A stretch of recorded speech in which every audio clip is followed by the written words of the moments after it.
चलिए बिस्मिल्लाहिर्रहमानिर्रहीम। कौन थे भाई हम थे चार्टर्ड अकाउंटेंट। और हम क्या कर रहे थे? कोंगलू को बिजनेस सिखा रहे थे। मसला क्या था कोंगलू का? पैसा बहुत ज्यादा था उसके पास। चाहता क्या था वो?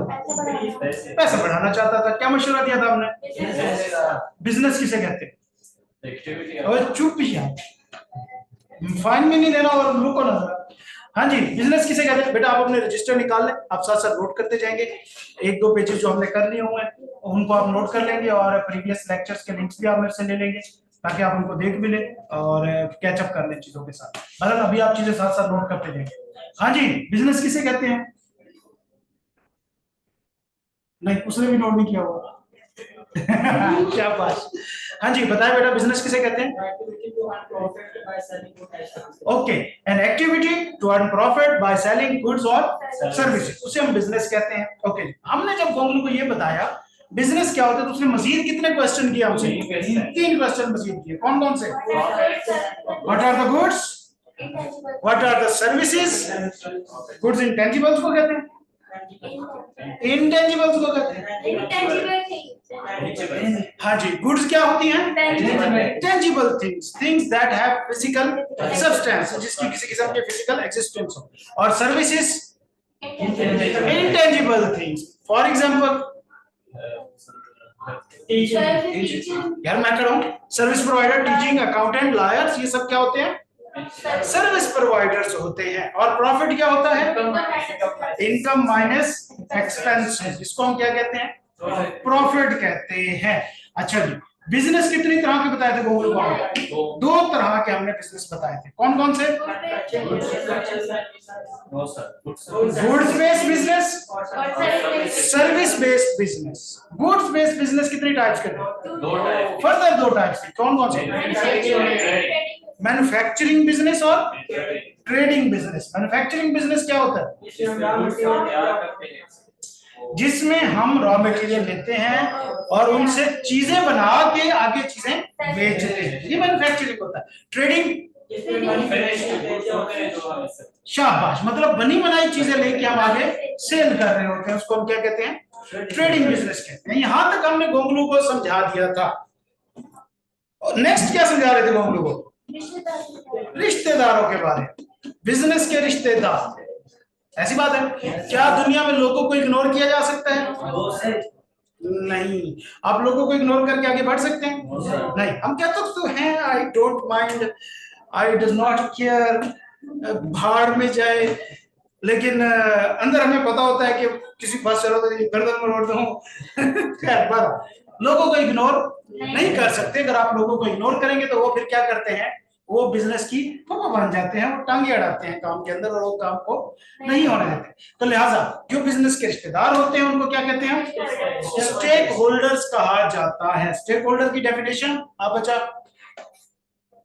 जो भी सांस ले कुछ नहीं होता है, बिजनेस के अंदर मौजूद होता है स्टेक होल्डर, बिजनेस का हिस्सा होगा। वाह, कहां से देख के आ रहे हो ये डेफिनेशन? सारे इनसे बुक्स ले भाई। ये मेरे पास नहीं है। हाँ जी, मैं मुझे तो कुछ नजर नहीं आ रहा। नहीं सर, क्या बता रहे हो उसे? बोलना। इंटरेस्ट, सूद, हरामखोरी। रजिस्टर कॉल मेरे मुंह को क्या देख रहे हैं? देख के बता दो, कोई मसला नहीं है, मुझे पता है। अभी आप इंग्लिश में हाथ तंग है हम सबका, मेरा भी तंग है बेटा। ये बस पहले 4-5 मिनट पे खत्म हो जाती है इंग्लिश। हाँ जी, पहुंच गए? बस इधर ही है। किधर गया? रुक जा, आज तो यही बोलेगा। Decision of business sir. गलत। फिर से देख के पढ़ो पूरा। स्टेक होल्डर की डेफिनेशन। हाँ जी,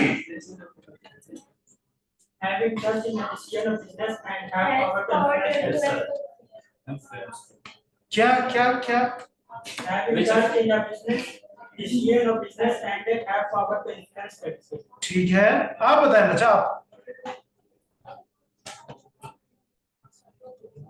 हेलो, आपसे पूछा है, इसे बताओ यार, बताओ पूरी लाइन पढ़ेंगे मेरे सामने, दिखाओ इसे, ये पढ़े। There is power to influence their decision. चलो दूसरा पॉइंट तो हो गया, पहला पॉइंट ये तो दूसरा पॉइंट बताया आपने। There is interest in decision of business. हाँ जी, स्टेक होल्डर की definition. Stakeholders are those who have interest in business and have power to influence.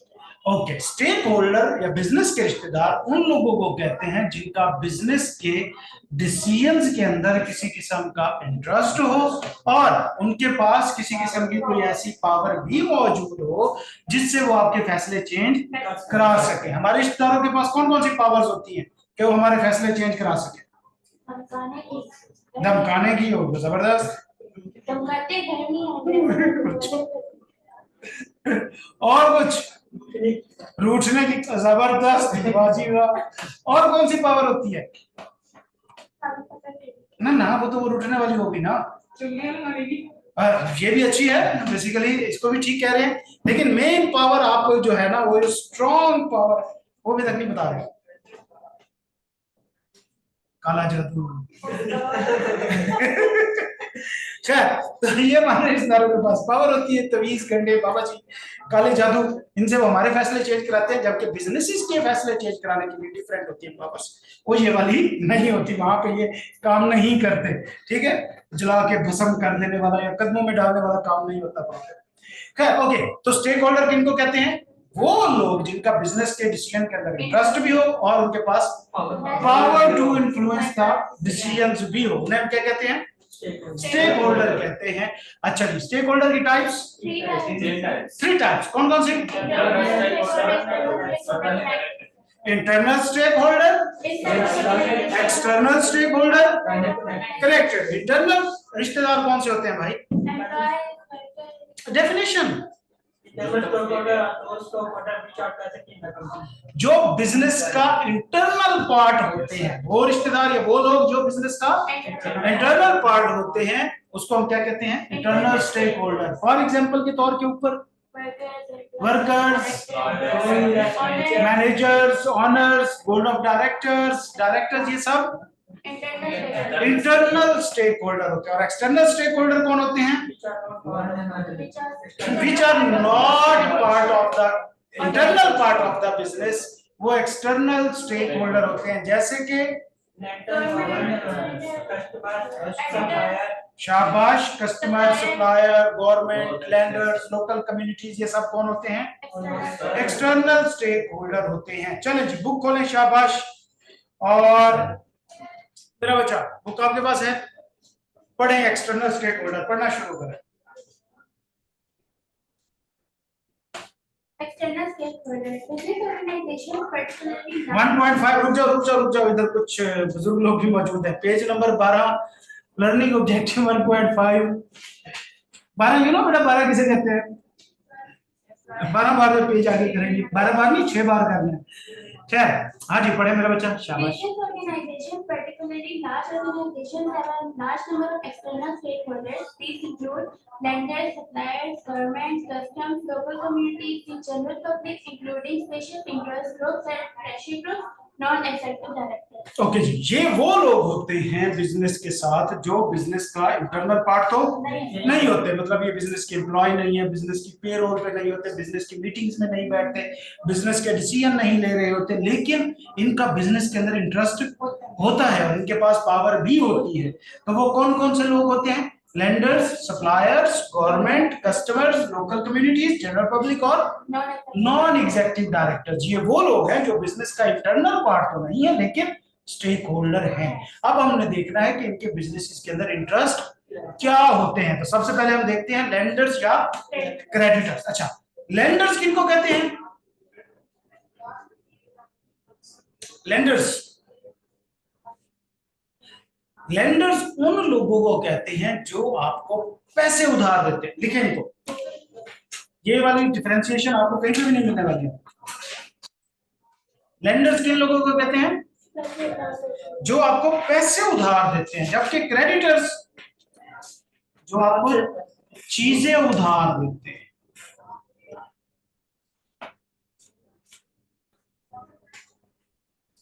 Lenders किन लोगों को कहते हैं? पैसे उधार देते हैं। क्रेडिटर्स जो आपको चीजें उधार देते हैं।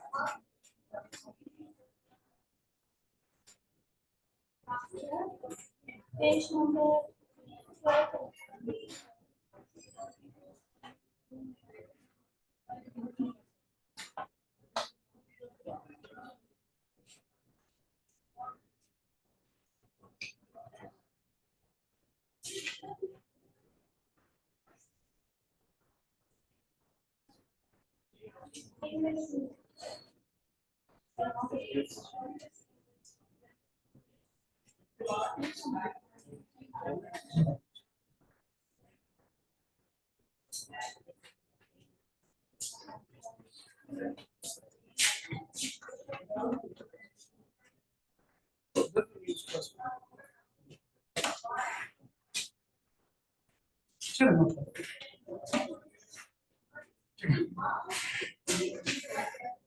ये लगा ये नहीं लगे। ओके जी। ओके तो भाई लेंडर्स किनको कहते हैं? वो लोग जो आपको कैश उधार देते हैं, पैसा उधार देते हैं, उनको हम कहते हैं लेंडर्स कहते हैं। फॉर एग्जांपल बैंक जो होते हैं वो आपके लेंडर्स होते हैं। और क्रेडिटर्स किनको कहते हैं? क्रेडिटर्स जो आपको गुड्स उधार पे देते हैं, जो आपको चीजें उधार पे देते हैं, उनको हम क्या कहते हैं? क्रेडिटर्स कहते हैं। शाबाश, पढ़ना शुरू करें। Lenders and creditors. Firms typically require financial support beyond the capital injected by the owner or their personal assets being used in the business. When a firm is initially created, it occurs expenses before it starts selling a simple product or service. For example, it may have. बस यहीं पे रुके। Firms, जब word firm use हो रहा तो इसका मतलब है कंपनी, बिजनेस, इस तरह के सारे अल्फाज अभी के लिए आपने ये समझना है। Business, company, organisation, entity, firm, इन सब का मतलब क्या है? Businesses. Businesses require financial supports beyond the capital injected. Capital का मतलब होता है वो पैसा जो ऑनर बिजनेस के अंदर इन्वेस्ट करता है। वो पैसा जो ऑनर बिजनेस के अंदर इन्वेस्ट करता है उसे क्या कहते हैं? हम कैपिटल कहते हैं। कैपिटल ये कहता है कि जब भी कोई बिजनेस स्टार्ट होता है तो इनिशियली सबसे पहले पैसा कौन ऐड करता है बिजनेस में? ऑनर कैपिटल जब ऐड कर देता है बिजनेस के अंदर तो इसका मतलब ये नहीं है कि बिजनेस को अब मजीद पैसे नहीं चाहिए। बिजनेस को पैसे चाहिए होते हैं, लिहाजा उसके अलावा जब पैसे चाहिए होते हैं बाय द ओनर और their personal assets being used in the business, firms typically require financial support. Firm को ओनर्स के अलावा भी बाकी लोगों को भी फाइनेंशियल सपोर्ट चाहिए होती है। उनको उस पैसे के अलावा भी पैसे चाहिए होते हैं जो ओनर्स ने बिजनेस के अंदर ऐड किए होते हैं। हाँ जी, आगे चले। When a firm is initially created, जब एक बिजनेस स्टार्ट होता है, बनता है, इट इनकर expenses before it start selling a single product. जब एक बिजनेस बनता है तो क्या कोई इसकी इनकम होती है? नहीं, शुरू में तो सारे खर्चे ही होते हैं। इनकम होती है क्या? नहीं। तो ये खर्चे कहां से आते हैं? पैसे कहां से आता है? ये ऑनर से आ सकता है, लेंडर से आ सकता है। इन लोगों से पैसा लेके वो इनिशियल अपने खर्चे करते हैं। हाँ जी, for example It may have to acquire machinery and equipment purchase. Acquire का मतलब हासिल करना, खरीदना। Purchase or rent a facility or premises. And premises कहते हैं जगह को, घर को। ठीक हो गया? Premises. Premises and hire workers before it can generate any revenue. Okay जी, यहाँ तक वो बता रहा है कि कहाँ पे नॉर्मली बिजनेसेस के खर्चे होते हैं जब वो बनते हैं। कहाँ पे? उन्हें कोई मशीनरी खरीदने की पड़ सकती है, उन्हें कोई घर खरीदना पड़ सकता है, उन्हें स्टॉक खरीदना पड़ सकता है, उन्हें लोग रखने पड़ते होते हैं पहले। ये खर्चे वो हैं जो इनकम आने से पहले उनके शुरू हो जाते हैं। हाँ जी। In the first 7 months, it costs incurred may affect its revenue. Therefore, if it cannot solely rely on money made from sales to cover expenses, the owners of a new business may initially have to rely on borrowed funds or credit. हाँ जी, यहाँ पे रुके। वो कहते हैं the first several months, several काफी सारे जो इनिशियल या स्टार्टिंग मंथ होते हैं बहुत सारे, उसके अंदर its cost incurred may exceed its revenue. Exceed का मतलब बढ़ जाना। वो कहते हैं कि उसके कॉस्ट, जो उसके खर्चे हो रहे होते हैं बिजनेस के अंदर, बिजनेस चलाने के अंदर, वो नॉर्मली ज्यादा होते हैं। किससे? वो इनकम जो वो कमा रहा बिजनेस आजा बच्चा आजा शाबाश। बिजनेस के शुरू वाले दिनों में क्या होता है, स्टार्टिंग डेज में, शुरू वाले महीनों में जो उसके खर्चे होते हैं वो क्या होते हैं, ज्यादा होते हैं और उसकी कमाई कम होती है, ना होने के बराबर होती है।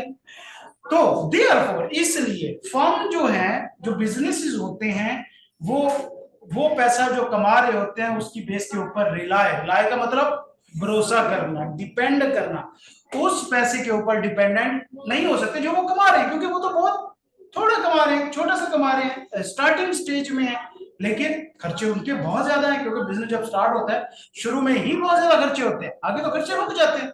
जिस तरह यहाँ हमारा जब कॉलेज हमने स्टार्ट किया था, बनाया था, ये तकरीबन हमारा 1.5-2 करोड़ का खर्चा आया सिर्फ इसकी स्ट्रक्चर के ऊपर। अब हमारा एनुअली 5-10 लाख से ऊपर नहीं जाता इन चीजों के ऊपर, मेंटेनेंस ही है। तो पहले साल में जो खर्चे हो रहे होते हैं वो सिर्फ सेल के पैसों से पूरे नहीं होते। तो फिर क्या होता है, to cover its expense the owner of a new business, जो नया बिजनेस है उसका मालिक क्या करता है, इनिशियली स्टार्ट में have to rely on borrowed funds, मतलब उसको फिर कहीं ना कहीं से पैसे उधार लेके ये बिजनेस चलाना पड़ता है। आगे चले। Many firms that need funds borrow from financial institutions or individuals, card creditors who provide loans. Creditors may include friends and family at first, and banks which may be willing to provide money when a business is been running for some time with a stable financial history and market conditions. Okay, वो कहते हैं कि जो भी firms होती हैं normally ज्यादा जब बिजनेस है, जब उनको पैसे चाहिए होते हैं तो वो कहाँ से पैसा ले सकते हैं, लोगों से भी ले सकते हैं और बैंक से भी। फाइनेंशियल इंस्टीट्यूशन किनको कहते हैं, बैंक्स को, बैंक से भी पैसा ले सकते हैं और लोगों से भी पैसा ले सकते हैं, जिनको हम क्रेडिटर कह रहे होते हैं। लेकिन वो कहता है कि शुरू के दिनों में बैंक कर्जा आसानी से नहीं देता, आपके बिजनेस को स्टार्टिंग में बैंक कर्जा आसानी से नहीं देता, क्योंकि अभी तक आपकी कोई फाइनेंशियल हिस्ट्री नहीं है, कोई आपका रिकॉर्ड नहीं है, कोई आपके अकाउंट्स नहीं बने हुए।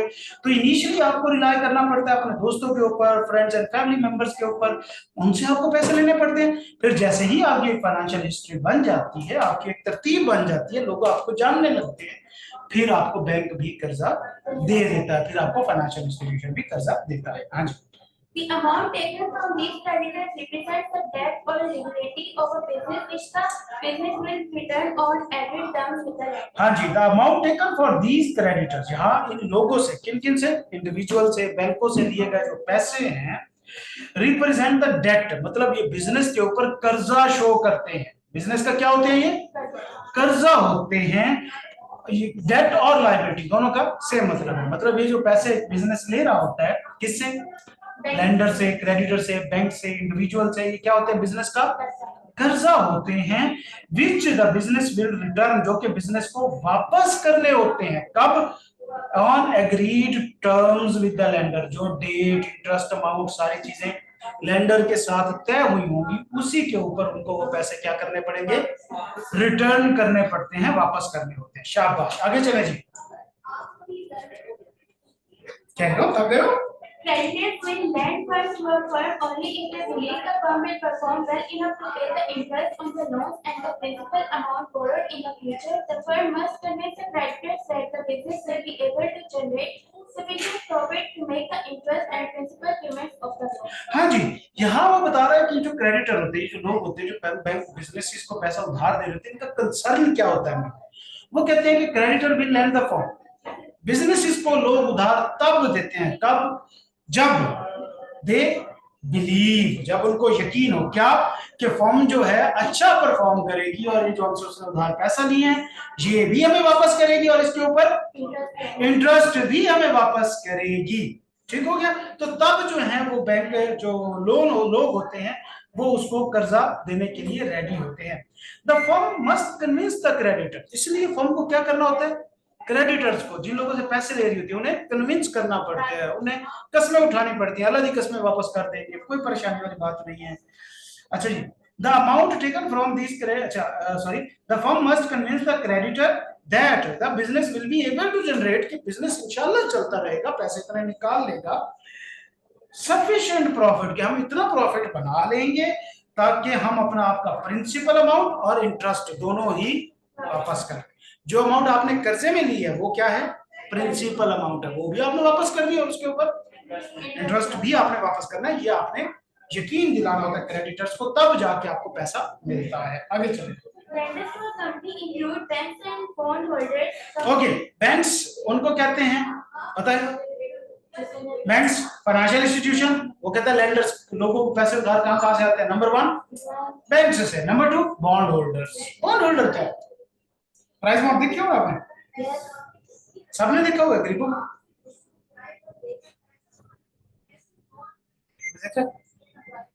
प्राइस बॉन्ड देखा है गरीबों को? खैर, गूगल करके आपने प्राइस बॉन्ड देखने कभी सुना है? बहुत चलो शुक्र, एक तरह तो सुना है, वरना तो हम अभी मस्जिद के सामने चलते सारे के सारे। खैर, प्राइस बॉन्ड क्या होता है? कोई मेरे कंसेप्ट समझाएगा इसका क्या है ये?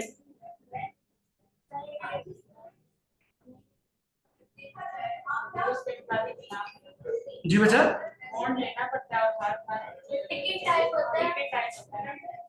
एग्जैक्टली क्या होता है? आप टिकट लेते हैं और आपके पास एक मैसेज आता है कि बेटा ये रिसर्च ना बॉन्ड चोरी करने की है, बॉन्ड खरीदने की नहीं है। किसका बॉन्ड खड़काना है? सीधी सीधा बताओ, किसी के बॉन्ड पे नजर रखी हुई है चोरी करने? अच्छा देखो बेटा, बॉन्ड ऐसे होता है कि आप लोग खरीदते हैं बॉन्ड, गवर्नमेंट से, किसी से भी आप बॉन्ड खरीदते हैं बैंक से जाके, फिर वो बॉन्ड आपके पास रहता है 6 महीने, साल में 2-3 उसकी कुरानदाजियां होती हैं, उनके प्राइसेस लगते हैं। अगर आपका प्राइस लग गया तो आपको एक तो वो प्राइस भी वापस मिल जाता है, इनाम मिल जाता है प्राइस का। दूसरा, वो बॉन्ड आप जाके बैंक में वापस देके अपने पैसे भी वापस ले सकते हैं। तो बॉन्ड इशू कौन करता है? प्राइस बॉन्ड कौन इशू करता है? गवर्नमेंट करती है। क्यों करती है? उससे क्या फायदा है यार? देखो, आपने जितने पैसों का बॉन्ड लिया वो पैसे आपको वापस मिल गए, आप अकेले, गवर्नमेंट को क्या फायदा? देखो, आपने बॉन्ड खरीदा, क्या ये गवर्नमेंट को वापस देके अपने पैसे ले सकते हो? मतलब आपको आपके पैसे भी वापस मिल गए और कईयों को इनाम भी दे देगी गवर्नमेंट। गवर्नमेंट को क्या फायदा?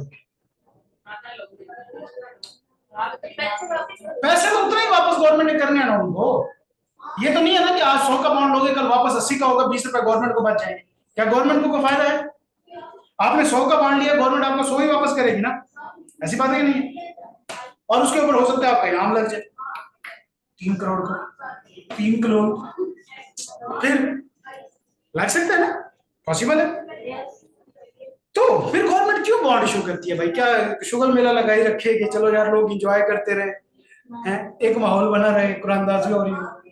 देखो बेटा, गवर्नमेंट को कर्जा चाहिए होता है, पैसे चाहिए होते हैं। अब वो पैसे गवर्नमेंट कहाँ कहाँ से ले सकती है? सबसे पहले तो कोशिश करती है वो आपसे टैक्स में जितने निकलवा सके निकलवा लेती है, निचोड़ के गन्ने वाली मशीन में दे के जितने निकाल सकते हैं। फिर जब आपसे मजीद जबरदस्ती अब पैसा नहीं निकल सकता, फिर गवर्नमेंट इन लालच वाले तरीकों पे आ जाती है, डिफरेंट किस्म के। फिर वो क्या करती है, आपको कहती है कि आप मुझे पैसे दो, मैं आपको इनाम दूं। अब आप पैसे लेके जाते हैं, ऐसी बात है, गवर्नमेंट को कहते हैं जी मेरा 100 रुपया रख लो और मेरा इनाम निकल आए तो मुझे बता दो, और उसके बदले में मुझे क्या दे दो? एक रसीद दे दो। किस चीज की रसीद? के तुमने मेरे से 1000 रुपया उधार लिया है और तुम मुझे वापस भी करोगे, और अगर मेरा इनाम लगा तो मुझे वो भी दोगे, ऐसी बात है। गवर्नमेंट आपको एक रसीद काट के दे देती है, जिसे हम क्या कहते हैं? Price bond. तो प्राइस बॉन्ड बेसिकली क्या होता है? एक रसीद होती है कर्जे की, समझे? ये तो आप गवर्नमेंट को कर्जा दे रहे हो। इसी तरह कंपनीज भी जब कर्जा लेती है तो वैसे नहीं कहती मस्जिद में ऐलान हजरात चंदा बराए तामीर मस्जिद या तामीर कंपनी, ऐसा नहीं होता। या वो चंदा बॉक्स नहीं रखवाती जनरल की टिकट है, वो भी क्या करती है फिर ऐसे ही बॉन्ड्स इशू करती है। जब आप गवर्नमेंट कंपनी कर्जा देती है लोगों को, तो लोगों को कहती है आओ मुझे कर्जा दो, बदले में मेरे से रसीद लेके जाओ, मैं उस पर आपको इंटरेस्ट भी दूंगी, मुख्तलिफ चीजें भी दूंगी, जो भी आप कर्जे पे फायदा दे सकते हो वो फिर उनको आप ऑफर करा दो। तो लिहाजा लोग जब कंपनी को कर्जा देते हैं तो बदले में जो स्लिप लेते हैं उसको क्या कहते हैं? हम बॉन्ड कहते हैं। तो लिहाजा कंपनी को कर्जा बैंक से भी मिल सकता है और जनरल पब्लिक से भी, गवर्नमेंट नहीं, जनरल पब्लिक से मिल सकता है। कैसे? बॉन्ड्स सेल करके।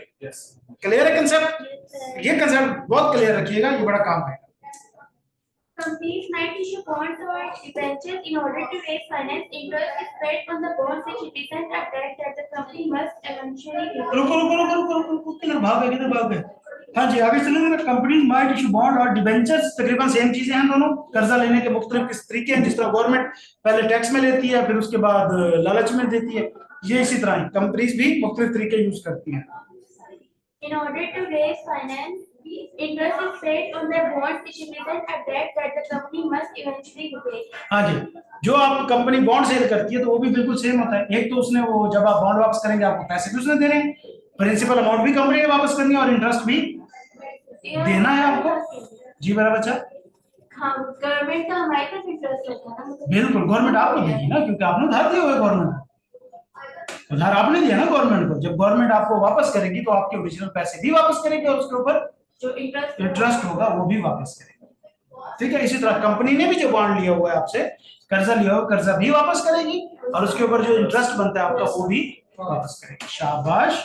The main concerns of lenders are that हाँ जी, अब आ गए स्टेक होल्डर। स्टेक होल्डर का पहला पॉइंट क्या था, जिनका बिजनेस के अंदर इंटरेस्ट होता है। तो यहां से अब हम देखते हैं कि बिजनेसेस का मेन इंटरेस्ट क्या होता है।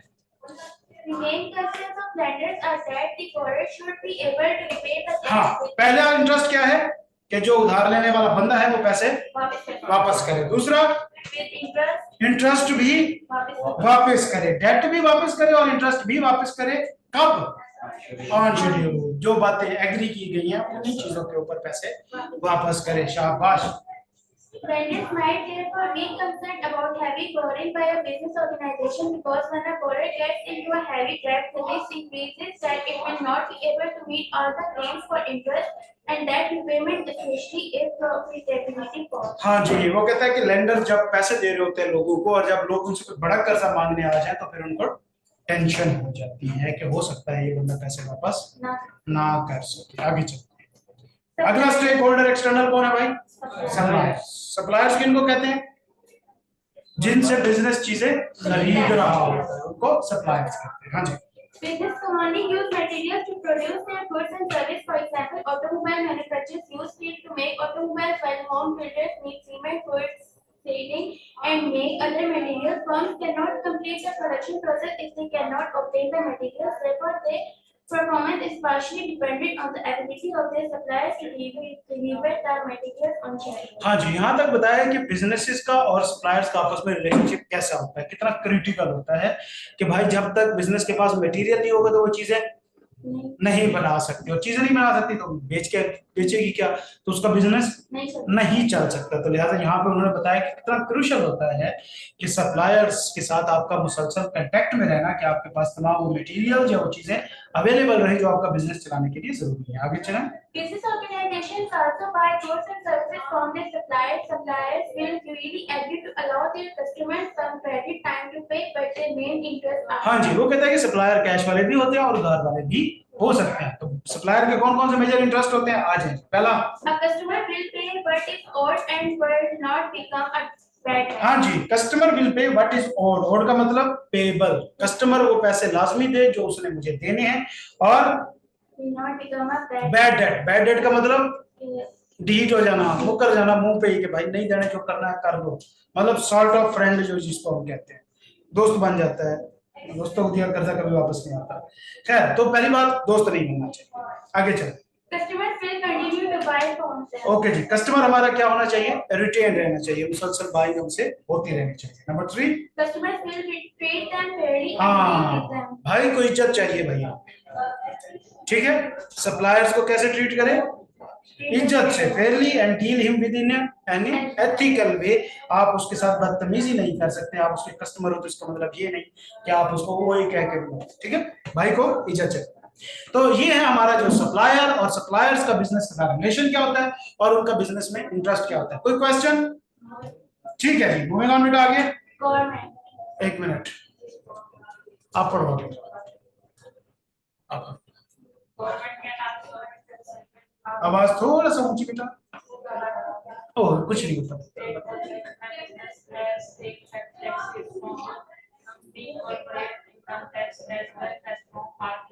People if employed pay more taxes and from other spending become the interest. The same tax government benefit from the overall gross domestic pay product GDP that company contribute जबरदस्त, आप समझा भी दें बेटा।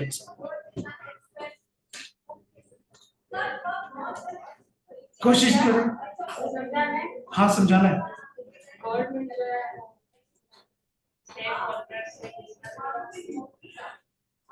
अच्छा बेटा, यहाँ पे वो कह रहा है, शायर इस शेर में फरमाता है कि गवर्नमेंट जो है वो एक मेजर स्टेक होल्डर है, मतलब गवर्नमेंट को आप ऐसे इग्नोर नहीं कर सकते। शायर फरमाते हैं कि गवर्नमेंट एक मेजर स्टेक होल्डर है, तो इसका क्या क्या इंटरेस्ट होगा बिजनेस के अंदर। तो पहला तो वो कहता है कि जनाब जी टैक्स लेना। गवर्नमेंट क्या करती है बिजनेस से? टैक्स लेती है। वो कौन कौन से टैक्स लेती है? पहला टैक्स तो होता है इनकम टैक्स। गवर्नमेंट कंपनी जो सारा साल प्रॉफिट कमाती है, कमा के सामने रख के बैठ के खुश हो रही होती है, गवर्नमेंट आ जाती है, पापा जी पैसे कटो। एक तो हो गया हमारा इनकम टैक्स। फिर इसी तरह गवर्नमेंट कहती है कि भाई देखो, तुम खुद तो इनकम कमा रहे हो, लेकिन लोगों की इनकम का भी तो जरिया हो तुम लोग। ऐसी बात है, हमसे भी तो इनकम कमा रहे होते हैं, जैसे कि हमारे एम्प्लॉइज। तो गवर्नमेंट कहती है कि उनकी सैलरी में से भी तनख्वाह काट के हमें दो, अपनी इनकम पे तो दोगे। एम्प्लॉइज का जो सैलरी दे रहे हो उसमें से भी तनख्वाह काट के हमें दो, तो उसे क्या कहते हैं? पेरोल टैक्स कहते हैं, वो भी हमसे लेती है। और इसी तरह फिर गवर्नमेंट कहती है कि यार देखो, सिर्फ आपसे आपके एम्प्लॉइज तो फायदा नहीं ले रहे ना, बल्कि आपके कस्टमर्स भी तो आपसे फायदा ले रहे हैं। और अगर वो आपसे चीजें खरीद रहे हैं तो इसका मतलब है कि वो पैसे कमा रहे हैं ना, उनकी इनकम है ना। देखो यार, टैक्सेस जो होते हैं ना, ये इंशाल्लाह कैफ लेवल पे मैं ही आपको टैक्स पढ़ाऊंगा। टैक्सेस दो तरह के होते हैं, डायरेक्ट टैक्स और indirect tax. Primarily direct tax होता है। देखो, किसी मुल्क के अंदर रहने वाले जो शहरी होते हैं उनका फर्ज बनता है कि वो गवर्नमेंट को टैक्स दे, क्योंकि गवर्नमेंट ने मामला चलाने होते हैं, आपको फैसिलिटेट करना होता है। उन्होंने कोई अपनी जेब में पैसे थोड़ी डालने होते हैं, उन्होंने क्या बेल्जियम में जजीरे थोड़ी खरीदने होते हैं, क्या उन्होंने क्या कहते हैं ये कैंट के अंदर पैसे थोड़ी लगाने होते हैं, सारी सारी रात खड़े होते बॉर्डर पे उन्होंने आपकी हिफाजत करनी होती है, पता नहीं किससे। ये अभी तक क्वेश्चन है, लेकिन बहरहाल खर्चे हैं, आपको फैसिलिटेट किया जा रहा है। आपको उठाने के लिए वीगो डाले आते हैं, मेहरान एफेक्ट्स पे आते हुए अच्छे नहीं लगते वो लोग, तो खर्चा होता है बहरहाल इन मामलात में। तो गवर्नमेंट को आप टैक्स दिया करें, चाहे कमाए कोई भूखे रहे, कोई मसला नहीं है, आपका दिफा मजबूत होना चाहिए, ठीक है। भूखे रह के भी आप टैक्स दिया करें, कर दो टैक्स कर दो भाई। मैं यूनिवर्सिटी का स्टूडेंट हूँ, 11 से ना करो, हम भी पाक फौज के नंबर 1 के बदले करो। ओके, खैर बहरहाल तो गवर्नमेंट कहती है कि देखो यार, इतना तुम मजे की जिंदगी गुजार रहे हो, आज के टाइम पे भी जिंदा हो, डीटो इतने पाकिस्तान से अभी तक नहीं भागे आप हैं, और हालांकि जिंदा भागने का मौका भी है आपके पास, लेकिन फिर भी नहीं भाग रहे, तो इसका मतलब है कि तुम खुश हो, ठीक है। और जो ये रिकॉर्ड भी हो रहा है, खैर 9 मई की मैं मजम्मत पहले कर चुका हूँ, अब इसको आगे बढ़ाते हैं। सॉरी गलती से हो गया। खैर, अच्छा पता क्या बचा कि गवर्नमेंट आपको फैसिलिटेट करती है और बदले में उसने आपसे क्या लेना होता है? टैक्स लेना होता है, और वो लेना चाहिए बिल्कुल। लेकिन ये मुझे बताया कि टैक्स जबरदस्ती होता है या चंदा होता है? नहीं, जबरदस्ती चंदा। बेटा हाफिज साहब कब खड़े हो गए आपको कहते हुए शबाज शरीफ में अल्लाह के नाम पे चंदा देख के सवाब उदाहरण हासिल करें, एक फलाही रियासत ज़ेरे तामीर है फोर्स होता है जबरदस्ती कि जो आप कमा रही हो उसमें से टैक्स। लेकिन बहरहाल इंसानियत अभी मरी नहीं। वो कहते हैं कि देखो, जो बंदा नहीं कमा रहा वो टैक्स नहीं देगा, जो कम कमा रहा है वो टैक्स कम देगा, जो ज्यादा कमा रहा है वो टैक्स ज्यादा देगा। ऐसी बात है, ताकि सारों से टैक्स न छोड़ा जाए, हर बंदे से तकरीबन किसी के साथ ज्यादती। आइडियली तो ये होना चाहिए कि जो बंदा जितना कमा रहा है उसमें से टैक्स दे। लेकिन पाकिस्तान में एक ट्रेजेडी है, पाकिस्तान के अंदर लोग डरते हैं, और सही डरते हैं। मैंने वो बेचारे अपना कोऑर्डिनेटर, उसको मैंने एक दिन कहा कि FBI में कॉल करो, छोटा सा काम था, मैंने उससे कहा कि पता कर ले। उसने कॉल करके पता कि उस दिन तो मैसेज आ रहे हैं रिटर्न फाइल करो, टैक्स फाइल करो। क्या हमारा क्वेश्चन ये है बेटा कि आपकी इनकम में से टैक्स गवर्नमेंट लेती है, लेकिन आप लोग बताते नहीं। कितनी आबादी है हमारी भाई? और इतनी देर में 1 करोड़ बढ़ गए, अराउंड 25, 25.5, पौने 26 बढ़ती जा रही, 25 करोड़ एवरेज रख लेते हैं। 25 करोड़ आबादी है, और उसमें से आपको पता है कि गवर्नमेंट को कितने लोग बताते हैं कि हमारी इनकम कितनी है? इतने भी बेईमान नहीं है यार, मतलब हद करते हो भाई। तकरीबन 20 लाख लोग बताते हैं 25 करोड़ में से 20 लाख लोग बताते हैं गवर्नमेंट को, और आपके ख्याल में उनमें से सच कितना बताते हैं? को शायद 1% या 2% से ज्यादा जो सच प्रॉपरली बता रहे हो। अब मैं टैक्स कंसल्टेंट हूँ, मुझे आइडिया मेरे क्लाइंट्स है, जो जो हम कर रहे होते हैं हमारे सामने सारा कुछ, तो बहुत मुश्किल 1-2% है। तो फिर क्या गवर्नमेंट अच्छा, तो मैं बताऊं क्या जबरदस्ती है चंदा है? जबरदस्ती है, चंदा नहीं है। क्योंकि कोई अपनी कमाई में से शेयर क्यों देगा? क्या लोग खुद अपनी कमाई कैलकुलेट करके गवर्नमेंट को जमा करा देते हैं? गवर्नमेंट को जबरदस्ती लेना होता है, तो गवर्नमेंट को पता ही नहीं आपकी इनकम कितनी है। 20 लाख लोगों को तो पता है, उससे तो इनकम ले लेगी, बल्कि उन्होंने तो टैक्स खुद दे दिया, बाकियों को तो पता ही नहीं है, तो गवर्नमेंट कैसे टैक्स ले सकती है? ले सकती है क्या उनसे? आसान है। तो जब तक इनकम नहीं पता होगी गवर्नमेंट डायरेक्टली टैक्स नहीं ले सकती। फिर जब घी का डब्बा, सॉरी, डब्बे में से घी ना निकल रहा हो सीधी उंगली से, तो फिर क्या करना पड़ता है? नहीं, घी का डब्बा गर्म कर देते हैं। तो फिर गवर्नमेंट घी का डब्बा गर्म करती है। कैसे? फिर गवर्नमेंट कहती है कि चलो यार, यूं नहीं करते, हम दूसरी साइड से आ जाते हैं कि लोग पैसे कमाते क्यों होते? खर्चे करने के लिए। ऐसी बात है क्या? मैं कमरा भर के आपके सामने पैसे रख दूं और को बस खर्च नहीं कर सकते? क्या कोई फायदा है उसका? अगर आप ज्यादा खर्च कर रहे हो, इसका क्या मतलब है? ज्यादा कमा रहे हो, और खर्च किन पे करोगे? किन चीजों पे? कौन सी चीजें? चाय, पानी, बिस्किट, केक, खाना पीना, कपड़े, ये कहां से आ रहे हैं? कंपनीज बना रही हैं। अब कंपनीज तो पाकिस्तान के अंदर चांद है, कोई 2.5 लाख 3 लाख के राउंड अबाउट है। मतलब क्या फिर इन 3 लाख को रेगुलेट किया जा सकता है? गवर्नमेंट इन 3 लाख कंपनियों को रेगुलेट कर सकती है कि नहीं? उनको कर सकती है, क्योंकि उन्हें तो रजिस्टर होना गवर्नमेंट के साथ जरूरी है। तो जो चीजें आप खरीद रहे हो बेसिकली वो कौन बना रहा है?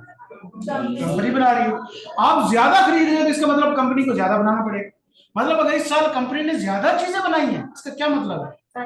लोगों ने ज्यादा खरीदी है। अगर लोगों ने ज्यादा खरीदी है तो मतलब लोगों ने ज्यादा कमाया है, अर्न किया है। तो भाई फिर उधर से अगर नहीं देते तो इनडायरेक्टली गवर्नमेंट कहती है कि जब भी आपसे चीजें खरीदनी है इस वजह से टैक्स निकाल दी मुझे, क्योंकि ये सीधी तरह तो बंदे के पुत्रों की तरह टैक्स देने वाले नहीं। तो इनडायरेक्टली गवर्नमेंट आपसे टैक्स लेती है जब कोई आप चीज खरीदते हैं। इसको क्या कहते हैं? सेल्स टैक्स कहते हैं। उसके बाद अच्छा, क्या गवर्नमेंट का सिर्फ यही एक इंटरेस्ट होता है टैक्स का? नहीं, एक और इंटरेस्ट है। यहां तक उसने सिर्फ बात की है टैक्स वाले पॉइंट ऑफ व्यू से कि गवर्नमेंट का इंटरेस्ट क्या है, टैक्स का। अगला पॉइंट कहता है government benefits from overall gross domestic product. GDP कहते हैं किसी मुल्क की नेशनल इनकम को। एक मुल्क की इनकम, जब किसी मुल्क के अंदर बिजनेसेस बढ़ते हैं तो लोगों की इनकम बढ़ती है, जिससे क्या होता है? उस मुल्क की जीडीपी इंक्रीज होती है, जिससे उसकी गुडविल बढ़ती है, उसको फिर बाहर से फंडिंग आती है, वो अपने मामला आसानी से चला पाती है। तो ये दूसरा इंटरेस्ट है। अगर बिजनेस बंद हो जाए तो जीडीपी खत्म हो जाए, तो ये दूसरा इंटरेस्ट है। क्या? जैसे जैसे बिजनेस बढ़ते हैं, एम्प्लॉयमेंट्स बढ़ती हैं, लोगों की इनकम बढ़ती है, हमारा जीडीपी भी बढ़ता है, उसका भी गवर्नमेंट को फायदा होता है। आगे चले बेटा। Governments of free market economics recognize the advantage of allowing businesses to be set up. Not only do businesses serve consumers, but by creating work for the business owners and employees, they also reduce the country's unemployment, which is an important goal of the government. ठीक है बेटा, जिस बात में आप बहुत ज्यादा बहक हैं, हमें उसमें पढ़ना था। देखो ऐसे बच्चा होना चाहिए मेहनती।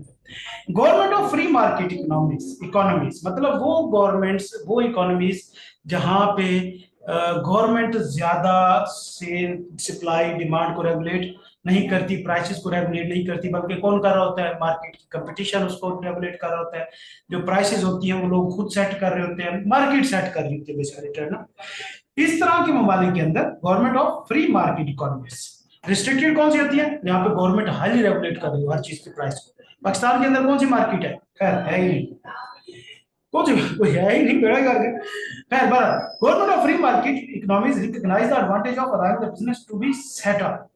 मतलब इस तरह की जो गवर्नमेंट्स होती हैं वो नए नए बिजनेसेस को मार्केट में इंटर होने देती है, उनको इंकरेज करती हैं।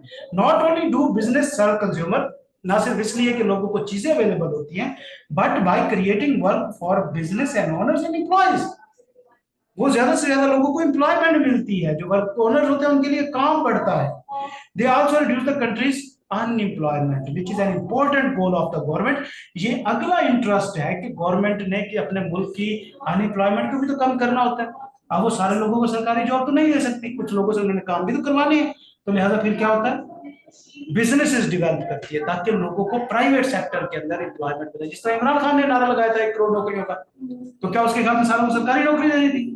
नहीं। क्या उसने अपने घर के चौकीदार रखना था सारों को? नहीं।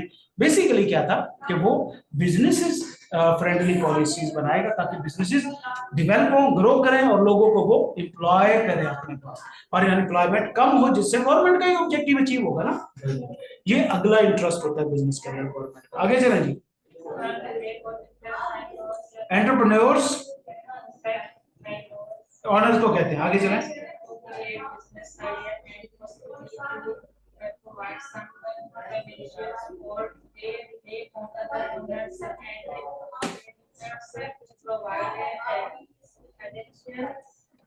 Financial support they employer including furniture to provide and several products or service they rely on supply to provide material needed for production. They rely on a customers to purchase the product or service they provide.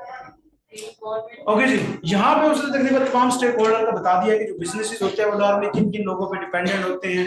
सबसे पहले वो कहते हैं dependent होते हैं owner के ऊपर, जिसने बिजनेस बनाना होता है, नए नए आइडियाज लेके आते हैं।